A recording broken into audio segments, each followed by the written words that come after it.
Meat bicycle! Hello everybody, welcome back to another modded weapon guide here on Borderlands 2. Today we are back and we are feeling a little bit stormy today because we are reviewing this weapon right here, which is an absolutely savage rain of electrical goodness. That's the best way to describe it. It's made by Beat Boop Joe. This is the second weapon that we're going to be reviewing from Beat Boop Joe. We've already done his very first weapon. And this thing, as you can see, it's absolutely lightning filled, completely mad. I'm going to have to put a magic missile on here because ironclad lunatics are stupidly resistant to shock. And I've got to put myself down, but luckily the status effects took in chance. Let's put the chain lightning back on. I probably should be running with a magic missile, but we are electric themed today, so I thought I'd go ahead and carry that on. So, as always with our modded weapon guides, we'll start off by showing you guys exactly where to get this weapon. So, as always, you can click on the link in the description, which will take you straight there, or you can navigate there yourself by going to the Borderlands 2 community GitHub, clicking on Borderlands 2 mods, and then scrolling down ever so slightly, you can see right here is Beat Boop Joe's section. As you can see, we've already done the Magneto, which was obviously an X-Men themed weapon, and part 2, the Ororo, is actually also an X-Men themed weapon as well, which will tell you about it there. So click on the Raw tab at the top right of the screen, and then right click Save As and save into your Borderlands 2 binaries folder.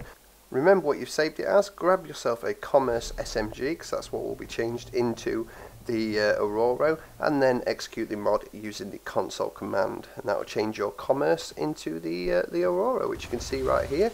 It's like I said, it's a lightning themed weapon, pretty damn good. We're going to go up to the very top of this tower to display the projectiles, because it's such a long kind of projectile. Its height is going to really show it off much better. We'll also get a bit of a overview of it going on as well. I didn't realise you couldn't jump onto this pipe right here, so I did make a few failed attempts and then just gave up on it. Thought, fine, fair enough, we'll just walk to the edge. But yeah, this is what it looks like when you fire it. Absolutely awesome. Lightning bolts everywhere. They do travel quite a long way as well. And like I said, I'm going to use the chain lightning as well with this, just for extra awesome looks on things. So yeah, pretty cool all in all in general. So let's get a little overview on this. This is what it looks like. Pretty cool skin on it as well. Again, very stormy and lightning themed. And the red text says, "With me comes the fury of nature herself." Again, this is all to do with Storm, the X-Men character who can obviously control the weather and also bring in lightning bolts and things like that. So that is what this is based on. So we're going to continue the killing in 3 horns, and we're going to actually go and take on Doc Mercy and run his little gauntlet here while I go through the small list of changes. So this is made by Beat Boop Joe, as I've said, and it replaces the Commerce. This will break Hyperion splat guns. It's recommended to make Hyperion splat guns fire standard splat gun projectiles instead, and also to use the splat gun fix made by Eridium on the Borderlands 2 GitHub. This is the SMG based on the X-Man Storm. Instead of firing bullets, the Ororo fires powerful lightning blasts with tiny impact damage, but severe elemental damage over time. And yeah, that is basically all it is. It's just a Commerce that now shoots these lightning bolts, which is pretty cool.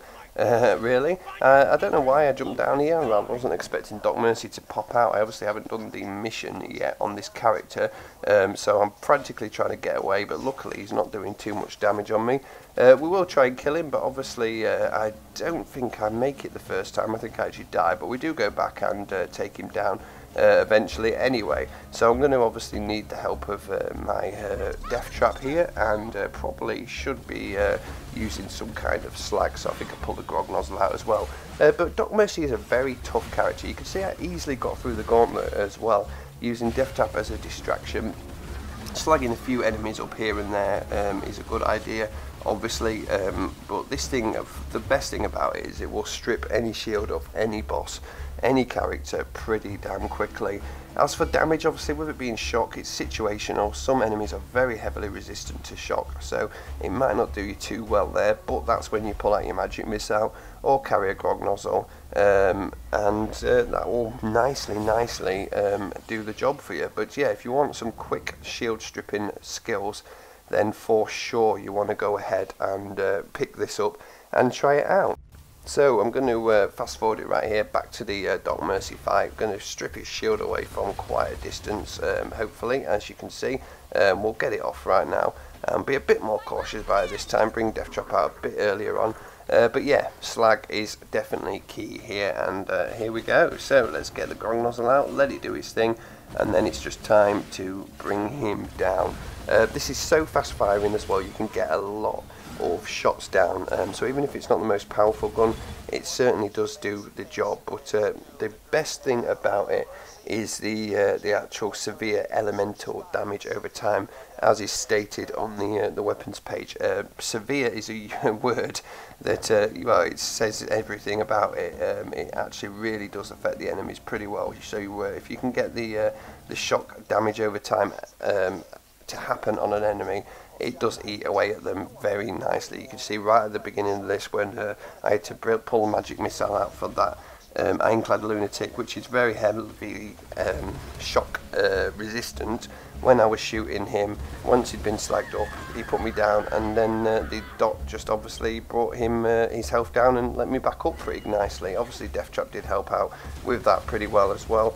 But things like these rabid skags, again, another example, you're going to need to get some slag on them because they're not going to be very well affected. That was an awesomely timed steam pump jump.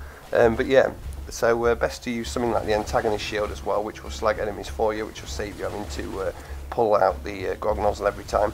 But once you've got a bit of slag on them, fire away, cause the storm to come raining down on them, and they'll just get shocked to death, literally. So yeah, really good gun, really enjoyed it. I like these X-Men themes as well coming, so really looking forward to the third one from Beat Boob Joe. But for now, that was number 2, the Ororo. Thank you guys for watching. Let me know what you think about it in the comments below. But for now, I'm out. Goodbye and see you soon.